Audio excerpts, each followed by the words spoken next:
Pakji. Ya. Sarap nang ndi? Sarap nang ndi? Saya kepingin apa namanya? Kamu masih resepsi Al-Quran kamu mah. dalam tradisi budaya lingkungan tadi itu kan dalam kajian teori kan apa namanya? Ada mungkin resepsi simbolis lah ya, ada resepsi simbolis, ada yang tadi di tulisan saya belum lengkap itu kan baru ada resepsi simbolis, ada resepsi historis sampai estetis. Nah, itu untuk menangkap itu, Prof, kita harus dari teori dulu atau dari data dulu, Prof? Dari data dulu. Jadi gini, sampean ketika nulis lalu perlu teori itu kan kalau jadi gini loh, menulis itu kan sebetulnya membahasakan sesuatu yang sudah kita lakukan. Jadi ini yang harus dipahami bersama. Bahwa jenengan misalnya punya proposal kan rencana toh, usulan kan gitu kan. Itu biasa pakai sistematika, ada latar belakang, ya pendahuluan, kemudian ada rumusan masalah, ada pembatasan masalah, ada karakter teoritik, itu biasa. Karena yang namanya meneliti kan harus bisa menyampaikan saya mau ngapain sih kan begitu. Tetapi dalam praktek di lapangan yang namanya riset ya, itu kita kerja dulu. Jadi kita mau teori pakai teori apa? Apakah teori resepsi simbolis, apakah resepsi historis, ataukah resepsi yang lain? Itu dipraktekkan saja dulu. Nanti ketika sudah ada datanya, sudah dapat hasilnya, baru kemudian dituliskan, oh saya ketika menganalisis ini pakai resepsi ini, kira-kira begitu. Jadi jangan kemudian dibalik ya. Jadi ketika Bapak dan Ibu membaca buku-buku metodologi penelitian, ini kan sebetulnya para penulis ini membantu langkah-langkah penelitian yang lazim dilakukan oleh para peneliti. Sehingga ada berbagai macam teori, ada berbagai macam pendekatan, atau berbagai macam metodologi. Nah kita nggak usah dibikin bingung dengan banyaknya metodologi. Contoh konkret begini, logika yang paling sederhana ya dalam dunia riset. Orang-orang di kampung itu kan memiliki kemampuan survive yang sangat luar biasa. Ketika era pandemi seperti ini, ya, nyambut gawe angel, ya, mereka kan berpikir, gawe apa sih kira-kira masih bisa bertahan, lalu menghidupkan ekonomi lah kira-kira begitu. Atau kita pakai ilustrasi orang yang berdagang di pasar. Seorang pedagang di pasar pasti tidak akan mungkin ya mau banyak bersaing dengan pedagang-pedagang yang lain. Karena kalau bersaing terlalu banyak, maka tentu konsekuensinya tidak akan mendapatkan keuntungan yang baik. Sehingga biasanya mereka melakukan survei. Di pasar sana sudah ada pedagang apa aja. Saya nanti ketika mau jualan, saya mau jualan sesuatu yang belum dijual oleh mereka. Nah, survei kan mengamati, mengidentifikasi, itu kan bahasa akademiknya kan begitu. Jadi yang namanya meneliti itu, sekali lagi, itu adalah kegiatan kita sehari-hari sebetulnya.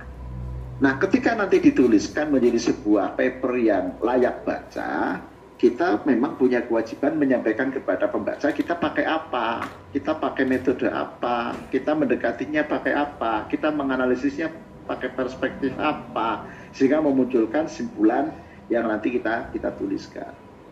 Jadi sekali lagi, ya pokoknya baur dulu, Pak Makmur. Membaur dulu, banyak penggali data, ngobrol sana sini gitu ya, yang segala hal yang terkait dengan kegiatan lingkungan tadi, sebanyak mungkin digali, baru nanti dipilah-pilah. Ini relevan, datanya ini tidak, ini relevan, ini tidak. Begitu, jadi di dalam melakukan penelitian itu, data dikumpulkan sebanyak mungkin dan nanti ada verifikasi dan validasi data namanya. Bisa diikuti? Bisa. Oke, terima kasih, Prof. Saya Prof. Ya. Saya Prof. Ya, silakan. Ya. Oke. Untuk menjaga marwah S3 kita di tengah kesibukan masing-masing, saya yakin semuanya sibuk. Tetapi demi menjaga itu, jadi kita evaluasi Prof untuk kelas A ini karena sudah ketinggalan minggu kemarin juga tidak kuliah karena libur permintaan teman-teman sekalian. Sehingga ke depan mulai hari ini kita positifkan jadwal untuk menyusun, dan menyusun itu sebagaimana yang saya tangkap tadi harus dipaksa ya Prof? Ya harus dipaksa, iyalah. Orang dipaksa orang tayang-tayang. Apalagi sudah ada ketakutan-ketakutan ini plagiasinya 73% dan lain sebagainya, wis tambah bubar. Jadi pokoknya lakukan dulu, perkara nanti dibenahi kan sambil jalan. Iya, anak profesor kok bingung ya? Saya tuh membawa kalian tuh begini loh. Jadi ibarat kita itu mau, itu jangan berisik di rakitnya seperti apa. Nanti ya nggak selesai-selesai yang berlayar-layar karena kurang ini kurang itu gitu kan. Tapi sambil belajar benahi rakitnya gitu loh. Jadi bisa sampai tujuan. Kalau berdebat terus bikin rakitnya sampai setahun 2 tahun ya nggak berlayar nggak sampai nanti itu. Jadi tidak boleh beralasan saya dari Bojonegoro, ada BPK, itu sudah alasan-alasanan lah. Ada sebisanya pokoknya kan nanti saya yang akan gandeng, yang akan geret gitu loh. Oke. Jadi nanti pasca perkuliahan dengan Pak Profesor Nurholis, kita susun jadwal saja untuk minggu depan yang tampil siapa sebisanya ya Prof? Ya gitu, wajib. Oke, sip, siap. Terus yang kedua untuk Pak Ma'ruf dan teman-teman sekalian, bahwa sebagaimana yang di voice Profesor Nurholis itu kan ada 3 ya. Ada hermeneutika, ada kultural, dan ada estetika. Jadi sudah saya bagi di bab voice 1 5 orang, voice 2 5 orang, voice 3 5 orang. Saya sudah nyusun sih, tapi terus blank karena tadi malam turun di ini subuh terus blok tidur hilang kabeh itu ya. Jadi kita paksakan saudara sekalian untuk hari ini kita selesaikan 3 voice note profesor tadi sebisanya lah. Toh ada pembimbing, namanya juga mahasiswa ya belajar lah, salah ya apa-apa lah. Kemudian Ma'ruf sama Mas Kusnan yang sudah ada di imajinasi benak berdua ya jajal diwari yang lain lah, jajal mau ini kayak apa di share. Kemudian untuk Profesor Prof ini dari beberapa dosen pengampu ini terkait dengan penyusunan makalah, ada latar belakang, ada metode. Ini agak beda-beda, jadi nanti mohon diterangkan Prof, minimal di bab-bab yang makalah ini standar minimal yang harus dituangkan apa saja. Jadi nanti setelah ini kita akan gaspol Prof. Masih Prof? Masalah beda-beda itu kan banyak persoalan teknis ya, tetapi substansinya sama gitu loh. Jadi begini, mengapa mungkin para pengajar yang lain itu secara strukturalis ya urut bab ini isinya begini, kalau bab ini isinya begini itu nggak apa-apa, itu biasa. Dan mengapa juga ada panduan penulisan disertasi yang di sana berisi minimal rujukan berapa, minimal berapa halaman, itu biasa panduan seperti itu, karena itu untuk menjadi apa ya, panduan-panduan yang sifatnya administratif. Tapi dalam konteks keilmuan gitu ya, itu sebenarnya yang namanya kerja ilmu itu yang kerja sesuai selera sebetulnya gitu. Makanya jangan kemudian dengan terlalu terjajah dengan panduan. Jadi makanya teknisnya begini, kalau nanti sampean sudah pada punya tulisan apapun bentuknya, lalu ketemu saya nanti diskusi di mana sambil ngopi gitu, insya Allah nanti selesai deh. Ini Profesor kayaknya nggak di Jakarta. Prof, ini kayaknya nggak di Jakarta ya? Saya lagi di Gombong. Wah, merapat ya, mengkolah, merapat lah.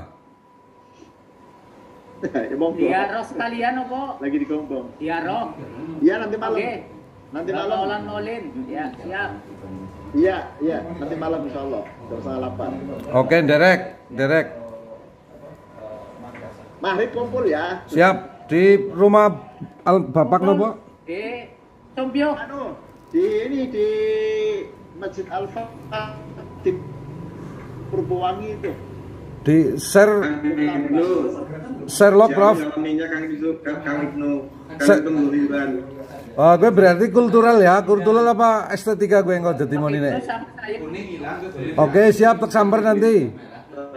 Oke, sama saya. Ya, belajar gini langsung. Oke, Prof nyambung Prof. Ya. Ini di beberapa teman S3 ini kan ada yang hobi kalau hari Kamis Kliwon, nggih, malam Jemuah Manis, itu ada yang cenderung makam-makam rame pukul 14 sampai 18. Apakah itu bisa diangkat menjadi makalah terkait dengan kultural atau apa ini, Prof? Terutama Sugeng itu paling hobi itu. Bisa itu kultural. Oh, bisa.